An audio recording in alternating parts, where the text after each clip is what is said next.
22/3/25 പ്രഭാതമുരളി ബാബ്ദാദ മധുബൻ.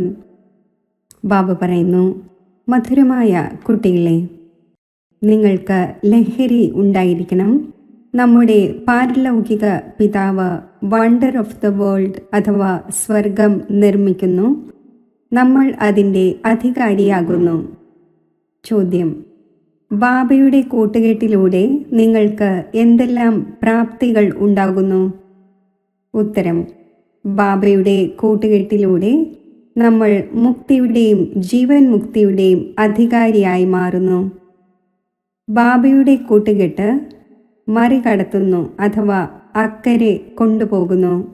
ബാബ നമ്മളെ തൻ്റേതാക്കി മാറ്റി ആസ്തികരും ത്രികാലദർശിയുമാക്കി മാറ്റുന്നു. നമ്മൾ രചയിതാവിനെയും രചനയുടെ ആദിമധ്യാന്ത്യത്തെയും അറിയുന്നു. ഗീതം: ക്ഷമയോടെ ഇരിക്കൂ മനുഷ്യ. ഓം ശാന്തി. ആരാണ് ഇത് പറയുന്നത്? കുട്ടികളോട് ബാബ തന്നെയാണ് പറയുന്നത്. എല്ലാ കുട്ടികളോടും പറയേണ്ടതുണ്ട്. കാരണം എല്ലാവരും ദുഃഖിതരാണ്, അക്ഷമരാണ്. ബാബയെ ഓർമ്മിക്കുന്നു. വന്ന് ദുഃഖത്തിൽ നിന്നും ലിബറേറ്റ് ചെയ്യൂ. സുഖത്തിൻ്റെ വഴി പറഞ്ഞു തരൂ. ഇപ്പോൾ മനുഷ്യർക്ക്, അതിലും വിശേഷിച്ച് ഭാരതവാസികൾക്ക്, നമ്മൾ ഭാരതവാസികൾ വളരെയധികം സുഖിയായിരുന്നു എന്നത് ഓർമ്മയില്ല. ഭാരതം പ്രാചീനത്തിലും പ്രാചീനമായ വണ്ടർഫുൾ ലാൻഡായിരുന്നു. വണ്ടർ ഓഫ് ദ വേൾഡ് എന്ന് പറയാറുണ്ടല്ലോ. ഇവിടെ മായയുടെ രാജ്യത്തിൽ 7 വണ്ടേഴ്സ് പാടപ്പെടുന്നു. അത് സ്ഥൂല വണ്ടേഴ്സാണ്. ബാബ മനസ്സിലാക്കിച്ചു തരുന്നു, ഇത് മായയുടെ വണ്ടേഴ്സാണ്. അതിൽ ദുഃഖമുണ്ട്. രാമനായ ബാബയുടെ വണ്ടറാണ് സ്വർഗം. അത് തന്നെയാണ് വണ്ടർ ഓഫ് വേൾഡ്. ഭാരതം സ്വർഗമായിരുന്നു, വജ്ര തുല്യമായിരുന്നു. അവിടെ ദേവീ ദേവന്മാരുടെ രാജ്യമുണ്ടായിരുന്നു. ഇത് ഭാരതവാസികൾ ഏവരും മറന്നുപോയി. ദേവതമാരുടെ മുന്നിൽ ശിരസ് നമിക്കുന്നു, പൂജ ചെയ്യുന്നു. പക്ഷേ ആരുടെ പൂജ ചെയ്യുന്നുവോ അവരുടെ ബയോഗ്രഫി അറിയേണ്ടതാണല്ലോ. ഇത് പരിധിയില്ലാത്ത ബാബയിരുന്ന് മനസ്സിലാക്കിച്ചു തരുന്നു. ഇവിടെ നിങ്ങൾ പാരലൗകിക പിതാവിൻ്റെ അടുക്കൽ വന്നിരിക്കുന്നു. പാരലൗകിക പിതാവ് സ്വർഗം സ്ഥാപിക്കുന്നവനാണ്. ഈ കാര്യം ഒരു മനുഷ്യനും ചെയ്യുവാൻ സാധിക്കില്ല. ഇദ്ദേഹത്തിന് അഥവാ ബ്രഹ്മാവിനെയും പിതാവ് എന്ന് പറയുന്നു. ഹേ ശ്രീകൃഷ്ണന്റെ ആത്മാവേ, നീ തൻ്റെ ജന്മങ്ങളെ അറിയുന്നില്ല. നീ ശ്രീകൃഷ്ണനായിരുന്നു, അപ്പോൾ സദോ പ്രധാനമായിരുന്നു. പിന്നെ 84 ജന്മങ്ങളെടുത്ത് ഇപ്പോൾ നീ തമോ പ്രധാനം ആയിരിക്കുന്നു. നിനക്ക് ഭിന്ന ഭിന്ന നാമങ്ങൾ നൽകിയിരിക്കുന്നു. ഇപ്പോൾ നിന്റെ നാമം ബ്രഹ്മാവ് എന്ന് വച്ചിരിക്കുകയാണ്. ബ്രഹ്മാവ് തന്നെയാണ് വിഷ്ണുവും ശ്രീകൃഷ്ണനുമാകുന്നത്. കാര്യം ഒന്ന് തന്നെയാണ്. ബ്രഹ്മ സോ വിഷ്ണു, വിഷ്ണു സോ ബ്രഹ്മ. ബ്രഹ്മ മുഖവംശാവലി ബ്രാഹ്മണർ തന്നെ പിന്നെ ദേവതയാകുന്നു. പിന്നെ അതേ ദേവീ ദേവന്മാർ പിന്നെ ശൂദ്രരാകുന്നു. ഇപ്പോൾ നിങ്ങൾ ബ്രാഹ്മണൻ ആയിരിക്കുന്നു. ഇപ്പോൾ ബാബയിരുന്ന് കുട്ടികളായി നിങ്ങൾക്ക് മനസ്സിലാക്കിച്ചു തരുന്നു. ഇതാണ് ഭഗവാൻ വാച്ച. നിങ്ങൾ സ്റ്റുഡൻസായി. അപ്പോൾ നിങ്ങൾക്ക് എത്ര സന്തോഷം ഉണ്ടാകേണ്ടതാണ്. എന്നാൽ ഇത്രയും സന്തോഷം നിലനിൽക്കുന്നില്ല. ധനികർ ധനത്തിൻ്റെ ലഹരിയിൽ വളരെയധികം സന്തോഷമായി ഇരിക്കുന്നുവല്ലോ. ഇവിടെ ഭഗവാന്റെ കുട്ടികളായിരിക്കുകയാണ്. എന്നിട്ടും ഇത്രയും സന്തോഷത്തിൽ ഇരിക്കുന്നില്ല, മനസ്സിലാക്കുന്നില്ല. കല്ല് ബുദ്ധിയാണല്ലോ. ഭാഗ്യത്തിലില്ലെങ്കിൽ ജ്ഞാനത്തിൻ്റെ ധാരണ ചെയ്യുവാൻ സാധിക്കില്ല. ഇപ്പോൾ നിങ്ങളെ ബാബ ക്ഷേത്രത്തിലിരിക്കാൻ യോഗ്യരാക്കിക്കൊണ്ടിരിക്കുന്നു. എന്നാൽ മായയുടെ സംഘവും നിസ്സാരമല്ല. നല്ല കൂട്ടുകെട്ട് അക്കരെ എത്തിക്കുന്നു, മോശമായ കൂട്ടുകെട്ട് മുക്കി താഴ്ത്തുന്നു എന്ന് പറയുന്നു. ബാബയുടെ സംഘം നിങ്ങളെ മുക്തിയിലും ജീവൻ മുക്തിയിലേക്കും കൊണ്ടുപോകുന്നു. പിന്നെ രാവണന്റെ കുസംഗം നിങ്ങളെ ദുർഗതിയിലേക്ക് കൊണ്ടുപോകുന്നു. 5 വികാരങ്ങളുടെ സംഘം ഉണ്ടാകുന്നുവല്ലോ. ഭക്തിയിൽ സത്സംഗം എന്ന പേര് പറയുന്നു. പക്ഷേ പടികൾ താഴെ ഇറങ്ങിക്കൊണ്ടേയിരിക്കുന്നു. ഏണിപ്പടിയിൽ ആരെങ്കിലും തിക്കി തിരക്കുകയാണെങ്കിൽ തീർച്ചയായും താഴെ തന്നെ വീഴുമല്ലോ. സർവരുടെയും സദ്ഗതി ദാതാവ് ഒരു ബാബ തന്നെയാണ്. ആര് തന്നെയായിരുന്നാലും ഭഗവാനെ മുകളിലേക്ക് തന്നെ സൂചിപ്പിക്കും. ഇപ്പോൾ ബാബയല്ലാതെ കുട്ടികൾക്ക് ആര് പരിചയം നൽകുവാനാണ്? ബാബ തന്നെയാണ് കുട്ടികൾക്ക് തൻ്റെ പരിചയം നൽകുന്നത്. അവരെ തൻ്റേതാക്കി മാറ്റി സൃഷ്ടിയുടെ ആദ്യ മധ്യ അന്ത്യത്തിൻ്റെ നോളജ് നൽകുന്നു. ബാബ പറയുന്നു, ഞാൻ വന്ന് നിങ്ങളെ ആസ്തികൻ ആക്കുന്നു, ത്രികാലദർശിയും ആക്കുന്നു. ഇത് ഡ്രാമയാണ്. ഇത് ഏതെങ്കിലും സാധു സന്യാസിമാരോ മറ്റോ അറിയുന്നില്ല. മറ്റേത് പരിധിയുള്ള ഡ്രാമയാണ്, ഇത് പരിധിയില്ലാത്തതാണ്. ഈ പരിധിയില്ലാത്ത ഡ്രാമയിൽ നമ്മൾ സുഖവും വളരെയധികം കാണുന്നു, ദുഃഖവും വളരെയധികം കാണുന്നു. ഈ ഡ്രാമയിൽ കൃഷ്ണൻ്റെയും ക്രിസ്ത്യൻ്റെയും എങ്ങനെയുള്ള കണക്കാണുള്ളത്? അവർ ഭാരതത്തെ യുദ്ധം ചെയ്യിച്ച് രാജ്യം നേടി. ഇപ്പോൾ നിങ്ങൾ യുദ്ധം ചെയ്യുന്നില്ല, അവർ പരസ്പരം യുദ്ധം ചെയ്യുന്നു. രാജ്യം നിങ്ങൾക്ക് ലഭിക്കുന്നു. ഇത് ഡ്രാമയിൽ അടങ്ങിയിട്ടുണ്ട്. ഈ കാര്യങ്ങൾ ആരും അറിയുന്നില്ല. ജ്ഞാനം നൽകുന്നവൻ ജ്ഞാനത്തിൻ്റെ സാഗരമായ ഒരേ ഒരു ബാബയാണ്. ആ ഒന്ന് സർവരുടെയും സദ്ഗതി ചെയ്യുന്നു. ഭാരതത്തിൽ ദേവീ ദേവന്മാരുടെ രാജ്യം ഉണ്ടായിരുന്നു. അപ്പോൾ സദ്ഗതി ഉണ്ടായിരുന്നു. മറ്റെല്ലാ ആത്മാക്കളും മുക്തിധാമത്തിലായിരുന്നു. ഭാരതം സ്വർണത്തിൻ്റേതായിരുന്നു. നിങ്ങൾ തന്നെയാണ് രാജ്യം ഭരിച്ചിരുന്നത്. സത്യയുഗത്തിൽ സൂര്യവംശി രാജ്യം ഉണ്ടായിരുന്നു. ഇപ്പോൾ നിങ്ങൾ സത്യനാരായണന്റെ കഥ കേൾക്കുന്നു. നരനിൽ നിന്നും നാരായണൻ ആകുന്നതിൻ്റെ കഥയാണ് ഇത്. ഇതും വലിയ അക്ഷരങ്ങളിൽ എഴുതൂ. സത്യമായ ഗീതയിലൂടെ ഭാരതം സത്യഖണ്ഡവും വേർത്ത് പൗണ്ടും ആകുന്നു. ബാബ വന്ന് സത്യമായ ഗീത കേൾപ്പിക്കുന്നു. സഹജ രാജയോഗം പഠിപ്പിക്കുന്നു. അപ്പോൾ വേർത്ത് പൗണ്ടായി മാറുന്നു. ബാബ ഉപായങ്ങൾ വളരെയധികം മനസ്സിലാക്കിക്കുന്നു. പക്ഷേ കുട്ടികൾ ദേഹാഭിമാനം കാരണം മറന്നുപോകുന്നു. ദേഹി അഭിമാനി ആയെങ്കിൽ ധാരണയും ഉണ്ടായേനെ. ദേഹാഭിമാനം കാരണം ധാരണ ഉണ്ടാകുന്നില്ല. ബാബ മനസ്സിലാക്കിച്ചു തരുന്നു, ഞാൻ സർവവ്യാപിയാണ് എന്ന് ഞാൻ പറയുന്നില്ല. എന്നെ പറയുന്നതും നീ മാതാവും പിതാവുമാണ് എന്നാണ്. അപ്പോൾ ഇതിൻ്റെ അർത്ഥമെന്താണ്? നിന്റെ കൃപയിലൂടെ അളവറ്റ സുഖമുണ്ടാകുന്നു. ഇപ്പോൾ ദുഃഖമാണ്. ഈ മഹിമ ഏത് സമയത്തേതാണ്? ഇതും മനസ്സിലാക്കുന്നില്ല. ഏതുപോലെ പക്ഷികൾ ചിലച്ചുകൊണ്ടേയിരിക്കുന്നു, യാതൊരു അർത്ഥവുമില്ല. അതേപോലെ ഇവരും ചിലച്ചുകൊണ്ടേയിരിക്കുന്നു, അർത്ഥമൊന്നുമില്ല. ബാബ ഇരുന്ന് മനസ്സിലാക്കിച്ചു തരുന്നു, ഇതെല്ലാം അൺറൈറ്റിയസ് ആണ്. ആരാണ് അൺറൈറ്റിയസ് ആക്കിയത്? രാവണൻ. ഭാരതം സത്യഖണ്ഡം ആയിരുന്നപ്പോൾ എല്ലാവരും സത്യം പറഞ്ഞിരുന്നു. കളവും ചതിയും ഒന്നും ഉണ്ടായിരുന്നില്ല. ഇവിടെ എത്ര മോഷണവും മറ്റും നടത്തുന്നു. ലോകത്തിലാണെങ്കിൽ ചതിവ് തന്നെ ചതിവാണ്. ഇതിനെ പറയുന്നത് തന്നെ പാപത്തിൻ്റെ ലോകം, ദുഃഖത്തിൻ്റെ ലോകം എന്നാണ്.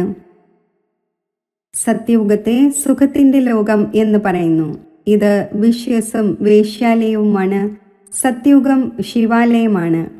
ബാബ എത്ര നല്ല രീതിയിൽ ഇരുന്ന് മനസ്സിലാക്കിച്ചു തരുന്നു. പേരും എത്ര നല്ലതാണ്. ബ്രഹ്മകുമാരി ഈശ്വരീയ വിശ്വവിദ്യാലയം.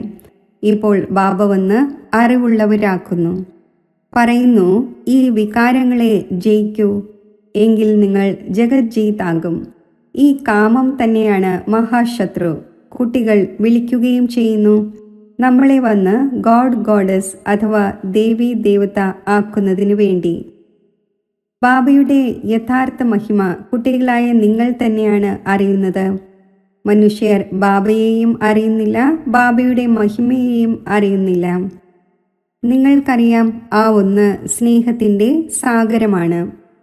ബാബ കുട്ടികളായി നിങ്ങളെ ഇത്രയും ജ്ഞാനം കേൾപ്പിക്കുന്നു. ഇതുതന്നെയാണ് ആ ഒന്നിൻ്റെ സ്നേഹം. ടീച്ചർ സ്റ്റുഡൻറ്റിനെ പഠിപ്പിക്കുമ്പോൾ സ്റ്റുഡൻറ് എന്തിൽ നിന്നും എന്തായി മാറുന്നു? കുട്ടികളായ നിങ്ങളെയും ബാബയെ പോലെ സ്നേഹത്തിൻ്റെ സാഗരമാകണം. സ്നേഹത്തോടെ ആർക്കും മനസ്സിലാക്കിച്ചു കൊടുക്കണം. ബാബ പറയുന്നു, നിങ്ങളും അന്യോന്യം സ്നേഹിക്കൂ. നമ്പർ 1 സ്നേഹം ഇതാണ്. ബാബയുടെ പരിചയം നൽകൂ. നിങ്ങൾ ഗുപ്തദാനം നൽകുന്നു. അന്യോന്യം വെറുപ്പും ഉണ്ടായിരിക്കാൻ പാടില്ല. ഇല്ലെങ്കിൽ നിങ്ങൾക്കും ശിക്ഷ അനുഭവിക്കേണ്ടി വരും. ആരെങ്കിലും തിരസ്കരിക്കുകയാണെങ്കിൽ ശിക്ഷ അനുഭവിക്കും. ഒരിക്കലും ആരോടും വെറുപ്പും വയ്ക്കരുത്, തിരസ്കരിക്കുകയുമരുത്. ദേഹാഭിമാനത്തിൽ വരുന്നതിലൂടെ തന്നെയാണ് പതീതമായത്. ബാബ ദേഹി അഭിമാനിയാക്കുന്നു. അപ്പോൾ നിങ്ങൾ പാവനമാകുന്നു. എല്ലാവർക്കും ഇത് മനസ്സിലാക്കിച്ചു കൊടുക്കൂ. ഇപ്പോൾ 84ന്റെ ചക്രം പൂർത്തിയായി. ആരാണോ സൂര്യവംശി മഹാറാണിയും ആയിരുന്നത്, അവർ തന്നെ പിന്നെ 84 ജന്മങ്ങളെടുത്ത് ഇറങ്ങി ഇപ്പോൾ വന്ന് നിലത്ത് വീണിരിക്കുന്നു. ഇപ്പോൾ ബാബ വീണ്ടും മഹാരാജാവും മഹാറാണിയും ആക്കിക്കൊണ്ടിരിക്കുന്നു. ബാബ കേവലം പറയുന്നു, എന്നെ മാത്രം ഓർമ്മിക്കൂ, എങ്കിൽ പാവനമായി മാറും. കുട്ടികളായി നിങ്ങൾക്ക് ദയാഹൃദയരായി മുഴുവൻ ദിവസവും സർവീസിൻ്റെ ചിന്ത നടത്തേണ്ടത് ആവശ്യമാണ്. ബാബ ഡയറക്ഷൻ നൽകിക്കൊണ്ടിരിക്കുന്നു. മധുരമായ കുട്ടികളെ, ദയാഹൃദയരായി ദുഃഖിതരായ പാവം ആത്മാക്കൾ ആരാണോ, ആ ദുഃഖിതരായ ആത്മാക്കളെ സുഖിയാക്കൂ. അവർക്ക് കത്തെഴുതണം, വളരെ ഷോർട്ടായി. ബാബ പറയുന്നു, എന്നെ ഓർമ്മിക്കൂ, സമ്പത്തിനെയും ഓർമ്മിക്കൂ. മഹിമ ഒരു ശിവ് ബാബയുടേത് തന്നെയാണ്. മനുഷ്യർക്ക് ബാബയുടെ മഹിമയെക്കുറിച്ച് ഒന്നും അറിയില്ല. ഹിന്ദിയിലും കത്തെഴുതാൻ സാധിക്കും. കുട്ടികൾക്ക് സർവീസ് ചെയ്യുന്നതിൻ്റെയും ധൈര്യം വേണം. സ്വഹത്യ ചെയ്യാനിരിക്കുന്ന ധാരാളം പേരുണ്ട്. അവരെയും നിങ്ങൾക്ക് മനസ്സിലാക്കിച്ചു കൊടുക്കാൻ സാധിക്കും. ജീവഘാതം മഹാപാപമാണ്. ഇപ്പോൾ കുട്ടികളായി നിങ്ങൾക്ക് ശ്രീമത് നൽകുന്നവൻ ശിവ് ബാബയാണ്. ആ ഒന്നാണ് ശ്രീ ശ്രീ ശിവ് ബാബ. നിങ്ങളെ ശ്രീലക്ഷ്മിയും ശ്രീനാരായണനുമാക്കുന്നു. ശ്രീ ശ്രീ ആ ഒന്ന് തന്നെയാണ്. ആ ഒന്ന് ഒരിക്കലും ചക്രത്തിൽ വരുന്നില്ല. പിന്നെ നിങ്ങൾക്ക് ശ്രീ എന്ന ടൈറ്റിൽ ലഭിക്കുന്നു. ഇക്കാലത്താണെങ്കിൽ എല്ലാവർക്കും ശ്രീ എന്ന ടൈറ്റിൽ നൽകിക്കൊണ്ടിരിക്കുന്നു. ആ നിർവികാരികൾ എവിടെ? ഈ വികാരികൾ എവിടെ? പകലിൻ്റെ വ്യത്യാസമുണ്ട്. ബാബ ദിവസവും മനസ്സിലാക്കിച്ചു തന്നുകൊണ്ടിരിക്കുന്നു. ഒന്നാമതായി ദേഹി അഭിമാനിയാകൂ. എല്ലാവർക്കും സന്ദേശം എത്തിക്കൂ. നിങ്ങളും സന്ദേശവാഹകന്റെ കുട്ടികളാണ്. സർവരുടെയും സദ്ഗതി ദാതാവ് ഒന്ന് തന്നെയാണ്. പിന്നെ ധർമ്മസ്ഥാപകനെ ഗുരു എന്ന് പറയില്ല. സദ്ഗതി ചെയ്യുന്നവൻ ഒന്ന് തന്നെയാണ്. ശരി, മധുരമധുരമായ സിഖില്ലതെ കുട്ടികൾക്ക് മാതാവും പിതാവുമായ ബാബ് ദാദയുടെ സ്നേഹസ്മരണകൾ. Good morning. ആത്മീയ പിതാവിൻ്റെ ആത്മീയ കുട്ടികൾക്ക് നമസ്തേ. ധാരണയ്ക്കുള്ള മുഖ്യസാരം: ആരെയും വെറുക്കരുത്. ദയാഹൃദയരായി ദുഃഖിതരായ ആത്മാക്കളെ സുഖിയാക്കുന്നതിൻ്റെ സേവനം ചെയ്യണം. ബാബയ്ക്ക് സമാനം മാസ്റ്റർ സ്നേഹത്തിൻ്റെ സാഗരമാകണം. നമ്മൾ ഭഗവാന്റെ കുട്ടികളാണ്. ഈ ലഹരിയിലും സന്തോഷത്തിലും ഇരിക്കണം. ഒരിക്കലും മായയുടെ തലകീഴായ കൂട്ടുകെട്ടിൽ പോകരുത്. ദേഹി അഭിമാനിയായി ജ്ഞാനത്തിൻ്റെ ധാരണ ചെയ്യണം. വരദാനം: ബാബയ്ക്ക് സമാനം വരദാനിയായി ഓരോരുത്തരുടെയും ഹൃദയത്തിന് വിശ്രമം നൽകുന്ന മാസ്റ്റർ ദിലാരാമനായി ഭവിക്കട്ടെ. ആരാണോ ബാബയ്ക്ക് സമാനം വരദാനി മൂർത്തിയായ കുട്ടികൾ, അവർ ഒരിക്കലും ആരുടെയും ദൗർബല്യത്തെ നോക്കുന്നില്ല. അവർ സർവരുടെയും മേൽ ദയാഹൃദയരാകുന്നു. ഇതുപോലെ ബാബ ആരുടെയും ദൗർബല്യങ്ങൾ ഹൃദയത്തിൽ വയ്ക്കുന്നില്ല. അതേപോലെ വരദാനികളായ കുട്ടികളും ആരുടെയും ദൗർബല്യം ഹൃദയത്തിൽ ധാരണ ചെയ്യുന്നില്ല. അവർ ഓരോരുത്തരുടെയും ഹൃദയത്തിന് വിശ്രമം നൽകുന്ന മാസ്റ്റർ ദിലാരാമൻ ആകുന്നു. അതിനാൽ കൂട്ടുകാരായാലും പ്രജയായാലും എല്ലാവരും അവരുടെ ഗുണങ്ങൾ പാടുന്നു. എല്ലാവരുടെയും ഉള്ളിൽ നിന്നും ഈ ആശീർവാദം വരുന്നു: ഇവർ സദാ നമ്മുടെ സ്നേഹിയും സഹയോഗിയുമാണ്. സ്ലോഗൻ: സംഗമയുഗത്തിൽ ആരാണോ സദാ നിശ്ചിന്ത ചക്രവർത്തിയായിരിക്കുന്നത് അവരാണ് ശ്രേഷ്ഠ ആത്മാവ്. മാതേശ്വരിജിയുടെ അമൂല്യ മഹാവാക്യങ്ങൾ. ജ്ഞാനി ആത്മാവായ കുട്ടികൾക്ക് തെറ്റുണ്ടാകുന്നതിലൂടെ 100 മടങ്ങ് ശിക്ഷ. ഈ അവിനാശി ജ്ഞാനയജ്ഞത്തിൽ വന്ന് സാക്ഷാൽ പരമാത്മാവിൻ്റെ കൈ പിടിച്ച ശേഷം കാരണത്താലോ അകാരണത്താലോ അഥവാ അവരിൽ നിന്നും വികർമ്മം ഉണ്ടാകുന്നുവെങ്കിൽ അതിനുള്ള ശിക്ഷ വളരെ ഭാരിച്ചതാണ്. ഇതുപോലെ ജ്ഞാനം സ്വീകരിക്കുന്നതിലൂടെ അവർക്ക് 100 മടങ്ങ് നേട്ടമാണ്. അതേപോലെ ജ്ഞാനം സ്വീകരിച്ചിട്ട് ഏതെങ്കിലും തെറ്റുണ്ടാകുന്നുവെങ്കിൽ പിന്നെ 100 മടങ്ങ് ശിക്ഷയുമുണ്ട്. അതിനാൽ വളരെ ജാഗ്രത വയ്ക്കണം. തെറ്റ് ചെയ്തുകൊണ്ടേയിരിക്കുകയാണെങ്കിൽ ദുർബലമായിക്കൊണ്ടേയിരിക്കും. അതിനാൽ ചെറുതും വലുതുമായ തെറ്റുകളെ പിടികൂടിക്കൊണ്ടിരിക്കൂ. ഭാവിയിലേക്ക് വേണ്ടി പരീക്ഷണം നടത്തി പോയിക്കൊണ്ടിരിക്കൂ. നോക്കൂ, അറിവുള്ള വലിയ വ്യക്തി മോശമായ കാര്യം ചെയ്യുകയാണെങ്കിൽ അയാൾക്ക് വലിയ ശിക്ഷയുണ്ട്. താഴെ വീണ മനുഷ്യൻ ഏതെങ്കിലും മോശമായ കാര്യം ചെയ്യുകയാണെങ്കിൽ അവർക്ക് ഇത്രയും ശിക്ഷയില്ല. ഇപ്പോൾ നിങ്ങളും പരമാത്മാവിൻ്റെ കുട്ടികൾ എന്ന് വിളിക്കപ്പെടുന്നു. അപ്പോൾ ഇത്രയും തന്നെ നിങ്ങൾക്ക് ദൈവിക ഗുണങ്ങൾ ധാരണ ചെയ്യേണ്ടതുണ്ട്. സത്യമായ ബാബയുടെ അടുക്കൽ വരുന്നു എന്നിരിക്കെ സത്യത ഉള്ളവരായി ഇരിക്കേണ്ടതുണ്ട്. ലോകർ പറയുന്നു പരമാത്മാവ് എല്ലാം അറിയുന്നവനാണ്. ഇപ്പോൾ എല്ലാം അറിയുന്നവൻ എന്നതിൻ്റെ അർത്ഥം എല്ലാവരുടെയും ഹൃദയങ്ങളെ അറിയുന്നു എന്നല്ല. എന്നാൽ സൃഷ്ടിയാകുന്ന രചനയുടെ ആദിമധ്യ അന്ത്യത്തെ അറിയുന്നവനാണ്. പിന്നെ പരമാത്മാവ് രചയിതാവും പാലിക്കുന്നവനും സംഹരിക്കുന്നവനുമാണ് എന്നല്ല. എങ്കിൽ ഇതിൻ്റെ അർത്ഥം പരമാത്മാവ് ജനിപ്പിക്കുന്നു, കഴിപ്പിക്കുന്നു, കൊല്ലുന്നു എന്നാണ്. പക്ഷേ ഇങ്ങനെയല്ല. മനുഷ്യൻ തൻ്റെ കർമ്മങ്ങളുടെ കണക്കിലൂടെ ജന്മമെടുക്കുന്നു. ഇതിൻ്റെ അർത്ഥം പരമാത്മാവിരുന്ന് അവരുടെ മോശമായ സങ്കല്പങ്ങളെയും നല്ല സങ്കല്പങ്ങളെയും അറിയും എന്നല്ല.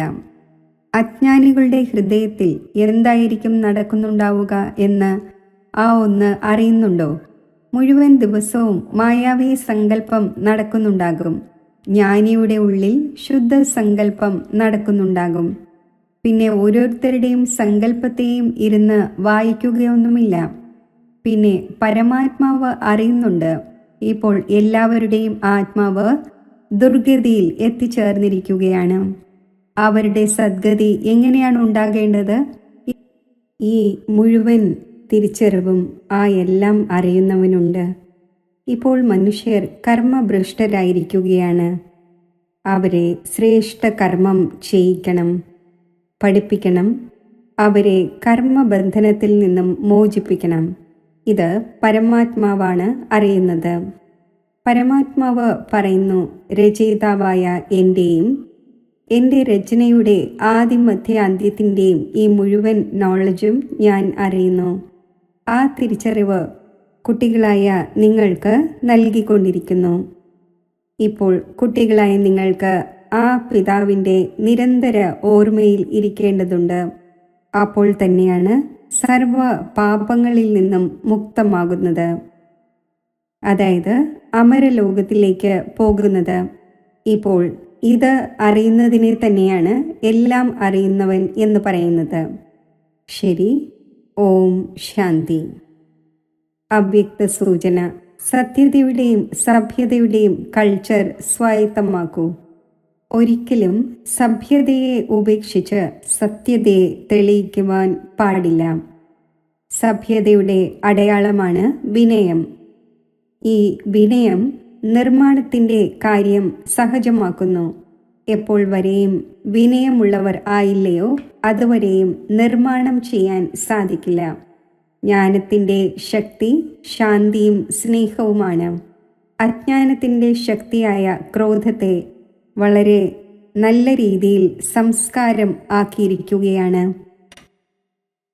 യൂസ് ചെയ്തുകൊണ്ടുമിരിക്കുന്നു, പിന്നെ ക്ഷമാപണവും നടത്തിക്കൊണ്ടിരിക്കുന്നു. ഇങ്ങനെ ഇപ്പോൾ ഓരോ ഗുണത്തെയും ഓരോ ജ്ഞാനത്തിൻ്റെ കാര്യത്തെയും സംസ്കാര രൂപത്തിലാക്കൂ. അപ്പോൾ സഭ്യത വന്നുകൊണ്ടിരിക്കും. ഓം ശാന്തി. നാനാഭാഗത്തു നിന്നും വേർപെടുത്തി സ്വയം തൻ്റെ ആത്മസ്വരൂപത്തെ കാണൂ. ഭൃഗുടെ മധ്യത്തിൽ അതിസൂക്ഷ്മ നക്ഷത്രം പോലെ തിളങ്ങുന്ന ആത്മസ്വരൂപത്തിൽ മനസ്സിനെ ഏകാഗ്രമാക്കൂ. ഞാൻ സ്വരാജ്യ അധികാരി ആത്മാവാണ്. ഞാൻ കർമ്മേന്ദ്രിയങ്ങളുടെ അധികാരിയാണ്. എന്നിൽ നിന്നും ശീതളതയുടെ പ്രകാശം നാനാഭാഗത്തും വ്യാപിക്കുന്നു. ഈ ശീതളമായ പ്രകാശം സർവ കർമ്മേന്ദ്രിയങ്ങളെയും ശീതളമാക്കുന്നു. ഈ ദൃശ്യ പ്രപഞ്ചത്തിനും ഉപരിയായി ഞാൻ എൻ്റെ സ്വഗ്രഹമായ ബ്രഹ്മലോകത്തിൽ സ്ഥിതി ചെയ്യുന്നു.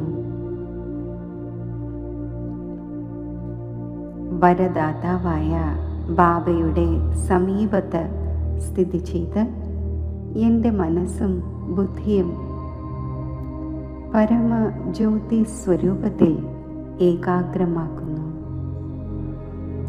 സംഗമയുഗത്തിലെ അതിശ്രേഷ്ഠവും അതീവ സുന്ദരവുമായ ഈ പരമാത്മാ മിലനത്തിലൂടെ എനിക്ക് ഈശ്വരീയ സമ്പത്തും വരദാനവും പ്രാപ്തമാകുന്നു. ഭോലാനാഥനായ ശിവബാബയുടെ ഈ ദിവ്യ കിരണങ്ങൾ എൻ്റെ ബുദ്ധിയിൽ സ്പർശിക്കുമ്പോൾ ഈ സർവ ഗുണങ്ങളുടെയും സർവശക്തികളുടെയും അധികാരിയായി ഞാൻ സ്ഥിതി ചെയ്യുന്നു. ബാബ നൽകുന്ന ഈ ദിവ്യ വരദാനങ്ങൾ എന്നെ റോയൽ ഫാമിലിയുടെ അധികാരിയാക്കി മാറ്റുന്നു. രാജസിംഹാസനത്തിൻ്റെ അധികാരിയാക്കി മാറ്റുന്നു. സത്യയുഗി രാജ്യഭാഗ്യത്തിൻ്റെ അധികാരിയാക്കി മാറ്റുന്നു. സഫലതയുടെ അധികാരിയാക്കി മാറ്റുന്നു. ഈ അതിശ്രേഷ്ഠ ഈശ്വരീയ ശക്തികളുടെയും ശ്രേഷ്ഠ ഗുണങ്ങളുടെയും സർവശ്രേഷ്ഠ ഖജനാവുകളാൽ സമ്പന്നമായി ബാലക് സോ മാലിക്കായി മസ്തക സിംഹാസനത്തിൽ ഞാൻ വിരാജിക്കുന്നു.